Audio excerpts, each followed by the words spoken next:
আসসালামু আলাইকুম। আমরা বিগত একটি ভিডিওতে এক ভাইয়ের মুফা আপডেট নিয়ে ভিডিও দিয়েছিলাম। তো ওইখানে বলেছিলাম যে যেহেতু ভাইয়ের মুফা হইছে ইনশাআল্লাহ আমরা ভিসাও তার হাতে তুলে দেব অল্প সময়ে। তো ভিডিওর শুরুতেই বলে নেই শুকরিয়া প্লাস সাথে আলহামদুলিল্লাহ। কারণ ভাইটির ভিসা ডান। শুকরিয়া। দেখেন যখন দেখতে পাচ্ছেন কিনা স্পষ্টভাবে ক্যামেরার সামনে কথাটা হচ্ছে যে যখন কোনো ভাইয়ের আমরা ভিসা ইস্যু করতে পারি বা ভিসা হাতে পাই ওনার থেকে সবচেয়ে আনন্দিত হই আমরা।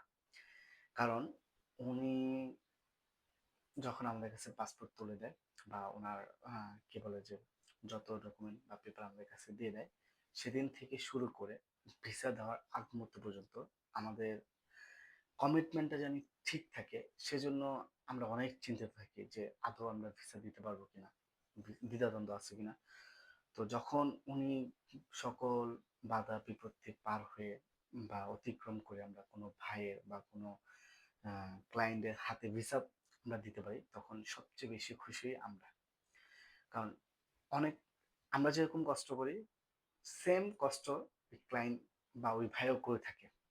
ধৈর্য, তারপর হচ্ছে অনেকজন অনেক কথা বলে থাকে।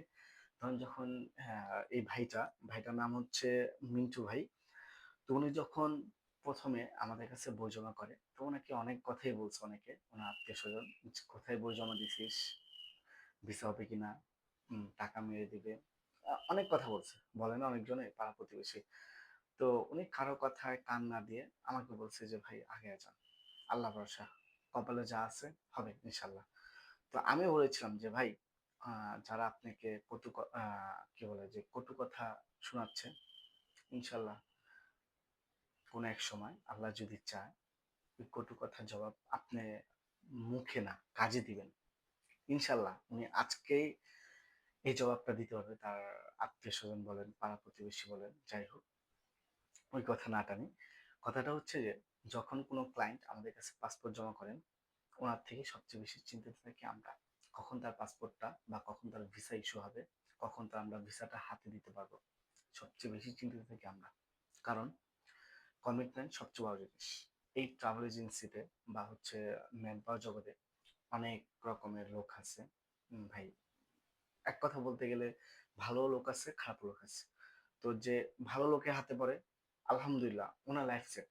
আর যে একবার খারাপ লোকের হাতে পড়ে তার লাইফে দুর্গতি নামায় দেয়, যেটা বলা বাহুল্য। তো সবচেয়ে বড় কথা হচ্ছে যে আমাকে কমেন্টে অনেক অনেক অনেক কথা বলছিলেন, তার প্রতি উত্তরে আমি বলতেছি। দেখেন ভাই, আমরা ১-২ দিনের জন্য হচ্ছে অফিস নিয়ে বসিনি। ইনশাল্লাহ আমাদের টার্গেট অনেক দূর। আপনারা যতদিন আছেন ইনশাল্লাহ আপনাদের সাপোর্ট বা আপনাদের ভালোবাসা ততদূর যতদিন দিয়ে যাবেন ইনশাল্লাহ আমরা ততদিন কাজ করে যাবো আপনাদের হয়ে। এতটুকু প্রতিজ্ঞা আমরা করতে পারি। প্লাস ভাই আমার ধারায় যদি কেউ ক্ষতিগ্রস্ত হয়ে থাকেন, আমি আন্তরিকভাবে দুঃখিত। যদি ক্ষতিগ্রস্ত হয়ে থাকেন আমার অফিসে আসতে পারেন, যে এসে বলেন যে ভাই আমি আপনার ধারে এই ক্ষতি হয়েছে বা এমন ক্ষতি হয়েছে বা আমার এই ক্ষতিটা আপনি করছেন। ভাই যেই ক্ষতি করে থাকি না কেন ইনশাল্লাহ সর্বদা চেষ্টা করবো আপনার ক্ষতিটা সমাধান করতে, ওই প্রবলেমটা সলভ করতে। বাট কমেন্ট বক্সে এসে উল্টাপাল্টা কথা বলা বা বাজে মন্তব্য করা এটা ঠিক না।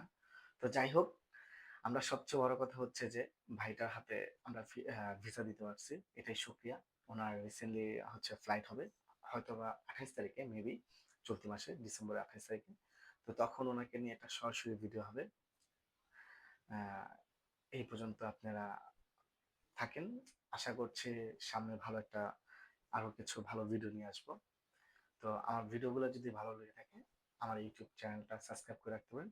সাথে আমার চেয়ার নামে একটা পেজ আছে, পেজটা ফলো দিয়ে রাখতে পারেন। ধন্যবাদ আপনাদের। আসসালামু আলাইকুম।